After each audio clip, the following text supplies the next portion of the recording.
Program nuklir Iran belakangan menjadi isu hangat dalam dunia internasional. Banyak pihak di Barat, terutama Amerika Serikat dan Israel, mencurigai Iran menyimpan ambisi tersembunyi untuk mengembangkan senjata nuklir.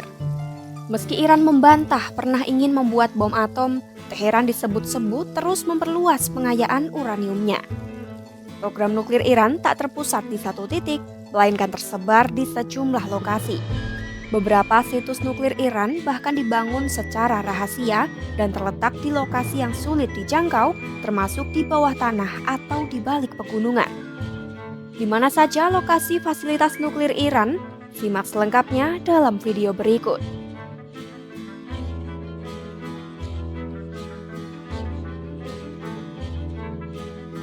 Melansir Reuters, Iran memiliki sejumlah fasilitas nuklir utama yang tersebar di berbagai wilayah strategis di negaranya. Masing-masing memiliki peran penting dalam program nuklir yang selama bertahun-tahun menjadi sorotan dunia internasional. Salah satu lokasi nuklir paling terkenal adalah Natanz yang terletak di luar kota suci Qom, selatan Teheran. Natanz merupakan jantung program pengayaan uranium Iran dan memiliki dua fasilitas utama. Fasilitas Full Enrichment Plant (FEP) ada di beberapa lantai di bawah tanah, sementara fasilitas Pilot Full Enrichment Plant (PFEP) di atas tanah. Di fasilitas inilah Iran memiliki sekitar 16.000 sentrifuge, 13.000 diantaranya beroperasi untuk memurnikan uranium, termasuk pengayaan hingga 60% di PFEP. Lokasi ini juga pernah mengalami kerusakan akibat serangan sabotase yang diduga dilakukan oleh Israel. Tak jauh dari Natanz, di sisi lain Qom ada fasilitas Fordow yang dibangun di dalam gunung, menjadikannya lebih terlindungi dari potensi serangan udara. Dalam kesepakatan 2015, Iran dilarang memperkaya uranium di Fordow. Namun kini fasilitas tersebut telah kembali dioperasikan dengan sekitar 2.000 sentrifuge canggih, termasuk mesin IR-6 yang digunakan untuk pengayaan hingga 60%. AS, Inggris, dan Perancis mengecam pembangunan Fordow karena pada 2009 mereka mengungkap Iran membangun fasilitas ini secara diam-diam selama bertahun-tahun. Pembangunannya juga tidak dilaporkan ke Badan Energi Atom Internasional (IAEA). Presiden AS Barack Obama saat itu menyatakan desain dan tujuan Fordow mencurigakan karena ukurannya besar dan sistemnya kompleks jika hanya untuk kebutuhan nuklir damai seperti riset dan energi. Fasilitas penting lainnya berada di Isfahan, kota terbesar kedua di Iran. Disinilah Iran memiliki kompleks konversi uranium dan pabrik fabrikasi pelat bahan bakar. Fasilitas itu berfungsi mengubah uranium mentah menjadi uranium heksafluorida atau gas UF6 yang kemudian diproses lebih lanjut dalam mesin sentrifuge untuk pengayaan. Isfahan juga digunakan sebagai tempat penyimpanan uranium yang telah diperkaya. Fasilitas ini dilengkapi dengan peralatan produksi program logam uranium, suatu proses yang sensitif karena dapat digunakan dalam pembuatan inti bom nuklir.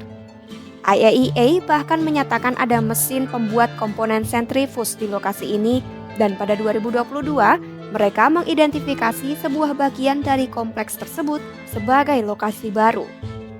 Selanjutnya adalah Hondab yang dulunya dikenal sebagai Arak, tempat Iran membangun reaktor riset air berat.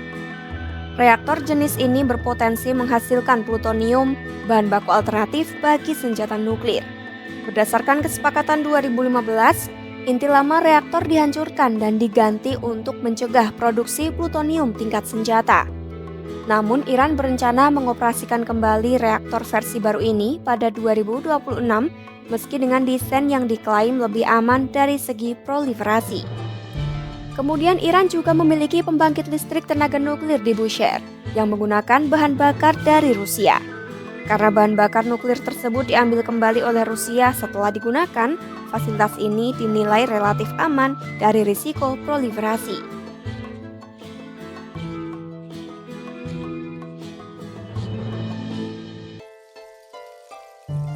Fasilitas nuklir Iran yang tersembunyi dan tersebar ini memicu kekhawatiran akan potensi penyalahgunaan teknologi nuklir untuk senjata. Dinamika diplomatik antara Iran dan Amerika Serikat pun kian memanas. Pemerintah Iran melalui Menteri Luar Negeri Abbas Araghchi dengan tegas menolak terlibat dalam negosiasi langsung dengan AS. Trump sebelumnya menyampaikan permintaan perundingan langsung sekaligus mengancam akan menyerang Iran jika diplomasi gagal. Pada Kamis 3 April 2025, ia kembali menekankan bahwa negosiasi langsung akan lebih efektif karena memungkinkan pemahaman yang lebih mendalam antar kedua belah pihak. Namun Arakchi menegaskan negosiasi langsung tak akan berarti dengan pihak yang terus-menerus mengancam kekerasan dan melanggar piagam PBB serta memiliki perbedaan pandangan antar pejabatnya. Iran tetap berkomitmen pada diplomasi jalur tak langsung sambil terus bersiap mempertahankan kedaulatan nasionalnya.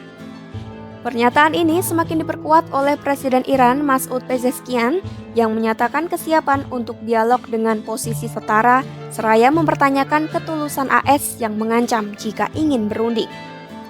جوابی هم که مقام معظم رهبری در رابطه با نامه‌ای که ترامپ فرستاده برادرم آقای دکتر عراقچی اونو به کشور عمان رسوندن و به دست رابط آمریکایی رسیده و در اونجا هم مذاکره به طور مستقیم رد شده، اما مذاکره به طور غیر مستقیم همیشه ایران در اون رابطه بوده و الان هم مقام معظم رهبری تاکید فرمودن که مذاکره غیر مستقیم همچنان میتونه ادامه داشته باشه.